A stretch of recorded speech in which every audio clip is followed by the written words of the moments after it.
2 generations, 2 World Cup finals, 1 royal family bound by glory and gold. Before we begin this incredible journey, make sure to subscribe and hit that notification bell so you don't miss any of our upcoming documentaries about the moments that define history. 16 years have passed since that unforgettable night in Johannesburg. And now, under the blazing lights of a packed stadium, history doesn't just repeat itself, it echoes with purpose. Back in 2010, 2 little girls sat wide-eyed in the stands of Soccer City Stadium, too young to grasp the magnitude of what was unfolding before them. Spain had just claimed its first-ever World Cup trophy, defeating the Netherlands in a tense, grueling final that went deep into extra time. Andres Iniesta's 116th-minute strike sent an entire nation into delirium. But those 2 girls, Princess Leonor and Infanta Sofía, barely old enough to form memories, couldn't have known they were witnessing history. Their parents, then Prince Felipe and Princess Letizia of Asturias, sat beside them in the presidential box, hearts racing, hands clasped as Spain etched its name into football immortality. Even the late Queen Sofía made the journey to South Africa that day, though King Juan Carlos remained in Madrid, recovering from surgery and watching from a hospital bed as his country reached the pinnacle of world football. Fast forward to today. The scene has shifted from Johannesburg to the colossal MetLife Stadium in East Rutherford, New Jersey. The girls are no longer children. Princess Leonor, now the heir to the Spanish throne, and Infanta Sofía, second in line to the succession, stand tall and composed. This time, they're not just spectators. They represent the future of the Spanish crown. And for the first time in history, all 4 members of the Spanish royal family, King Felipe VI, Queen Letizia, Princess Leonor, and Infanta Sofía, attended a men's World Cup final together, united, present, witnessing Spain chase its second star. The road to this final had been nothing short of extraordinary. Just days earlier, Spain delivered one of the most commanding performances in World Cup semi-final history, dismantling France 5-2 in a match that left the football world stunned. The victory was emphatic, clinical, and beautiful. Everything Spanish football aspires to be. Goals from Lamine Yamal, Dani Olmo, and a brace from Alvaro Morata silenced the French attack and sent Spain roaring into the final. That night, the royal family watched from a private suite in a hotel in Barcelona, having just presided over the prestigious Princess of Girona Awards. When the final whistle blew, the cameras captured something rarely seen: genuine, unfiltered joy from the Spanish royals. King Felipe and Queen Letizia embraced. Princess Leonor and Infanta Sofía hugged tightly, their faces beaming with pride. The video went viral within hours, shared millions of times across social media. It was a glimpse behind the veil, a moment of pure humanity from a family often seen through the lens of formality and protocol. Now, on final day, the atmosphere inside MetLife Stadium was nothing short of electric. Over 82,000 fans packed the stands, a sea of red and yellow on one side, sky blue and white on the other. Spain versus Argentina, a clash of titans, a battle between 2 footballing philosophies, 2 rich histories, 2 nations desperate to claim the ultimate prize. And in the most exclusive box in the stadium, the stakes felt just as high. The presidential box at MetLife Stadium that day was a who's who of global power. King Felipe VI and Queen Letizia took their seats alongside some of the most influential figures in the world. Just minutes before kickoff, they crossed paths with Mexican President Claudia Sheinbaum in an informal but meaningful encounter. It came only weeks after a historic diplomatic meeting between the Spanish monarch and Mexican officials, marking a thaw in relations that had been strained for years. But they weren't the only dignitaries in attendance.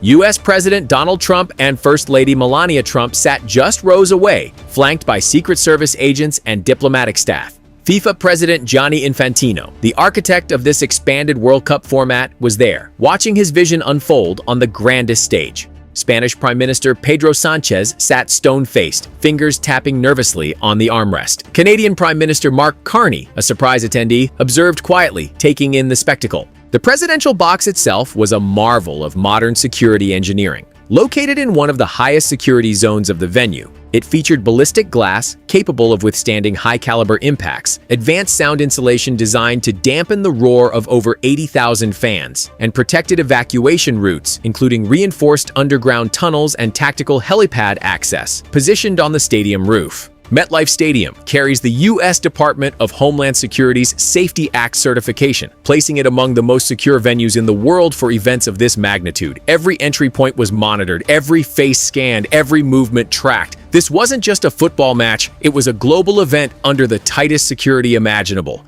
And then the whistle blew. From the opening minutes, it was clear this final would be different. Argentina came out aggressive, pressing high, led by the brilliance of Lionel Messi in what many believed could be his final World Cup appearance. Spain, however, remained calm, composed, threading passes with surgical precision, controlling the tempo as only they can.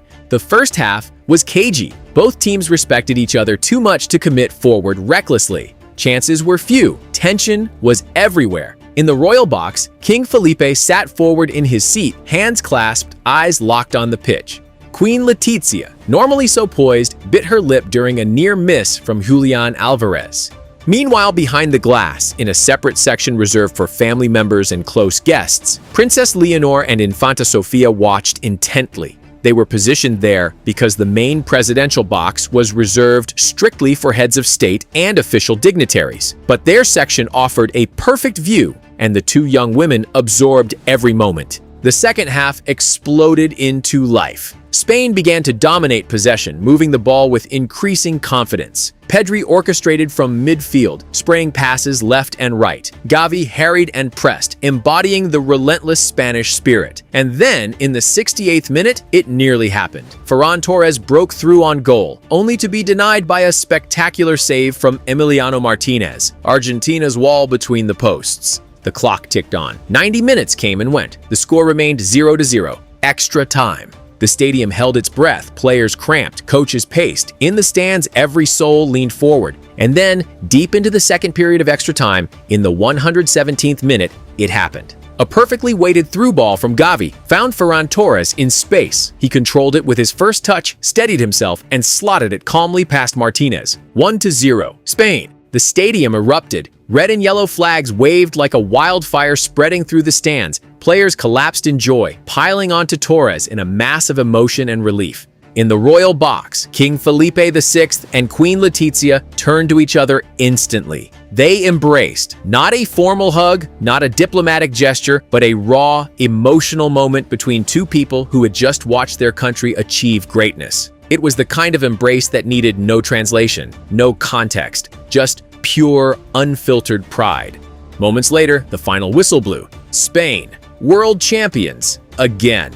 King Felipe wasted no time. He made his way down from the box, navigating through security and protocol, and stepped onto the pitch itself. There, surrounded by confetti and chaos, he congratulated the players one by one. He hugged head coach Luis de la Fuente. He shook hands with Pedri, embraced Morata, and shared a knowing smile with Ferran Torres, the man who had delivered the decisive blow. It was a king among champions, a nation's leader celebrating with the heroes who had just rewritten Spanish football history. And then, the moment that would define the day for millions watching around the world. Behind the glass, in their section of the stadium, Princess Leonor and Infanta Sofía had been celebrating wildly. But now, as the trophy ceremony loomed, they made their way over to their parents, closing the distance, crossing through security checkpoints, moving toward the royal box of honor. When they arrived, they embraced their parents tightly. 4 people, 1 family, 1 nation, 1 dream realized. It was right there, through that reinforced glass, that one of the most iconic images of the day was captured. The heir to the throne and the second in line to succession, celebrating alongside the king and queen, united in joy, united in pride. 16 years after South Africa, a new generation of princesses stood witness to glory. The same golden ending, the same tears of joy. Spain, world champions once again. If this story moved you, don't forget to subscribe and share this documentary with anyone who believes in the power of legacy, history, and the beautiful game.